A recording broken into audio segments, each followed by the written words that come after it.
Revelation 2300. From the 12th and the 13th of April 1942. Living faith. It is the living faith that people lack, but which is the most important thing, because without living faith man does not establish the connection with God. In order to strive for God and to desire union with Him, he must first be affirmed in the heart. He must be felt as being, that is, man must believe in Him, that he is and is in the closest connection with his creatures. Only this living faith results in the conscious striving for Him. And thus faith is absolutely necessary and can never be replaced, for without faith the prayer to God for strength and grace is futile. He who does not recognize God does not call upon Him.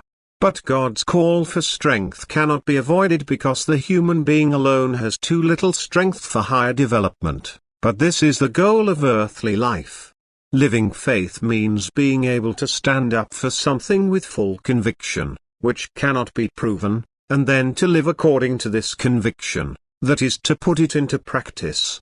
However, people usually only have a dead faith, that is, they only affirm with their mouths and acknowledge everything they are asked to believe, but as soon as they are supposed to live according to faith they cannot muster the strength to do so because they are unable to pray, that is, to request help.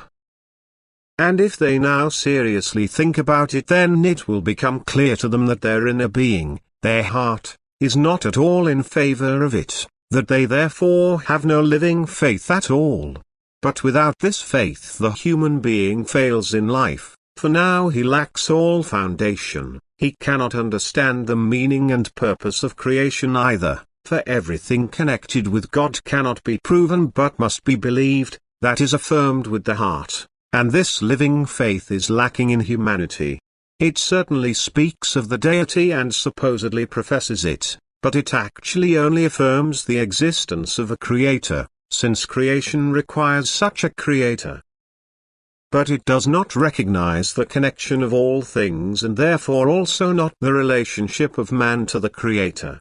However, the right relationship between the human being and the creator can only be established when the human being is convinced of a being who is inclined towards him in love. For now he seeks to win this love for himself through prayer and devotion to his creator. Prayer, however, presupposes faith in a power which can do anything it wants and wants everything that is good. Thus the being must be omnipotent and loving. Only faith in such a perfect being can be called living faith, for only this faith stimulates activity. The human being likewise strives for perfection because he desires to come closer to the eternal deity, which he now recognizes, but this requires activity of will. But where living faith is lacking, the will also remains inactive, or it sets itself a wrong goal. It strives towards the world, and the human being does not establish a connection with the being which created him. The lack of faith is therefore the reason for the most diverse schools of thought which aim to teach the human being's independence from the power which created him, and which can therefore be called the death of a living faith. For the purpose and goal of earthly life is the conscious striving towards the eternal deity, the desire for unification, but this presupposes a living faith.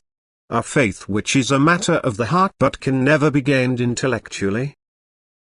God can only be felt, and as soon as the heart affirms Him, faith is also alive, for then the human being also establishes the right relationship with God in accordance with this feeling, and a conscious striving for perfection is the result of this right attitude towards God. However, anyone who tries to fathom God intellectually is outside of faith, even though he tries to present himself as a believer through words. Living faith stimulates activity in the transformation of the soul, whereas formal faith lacks such activity and for this very reason cannot be called living, for everything that lives must be active or stimulate perpetual activity. Amen.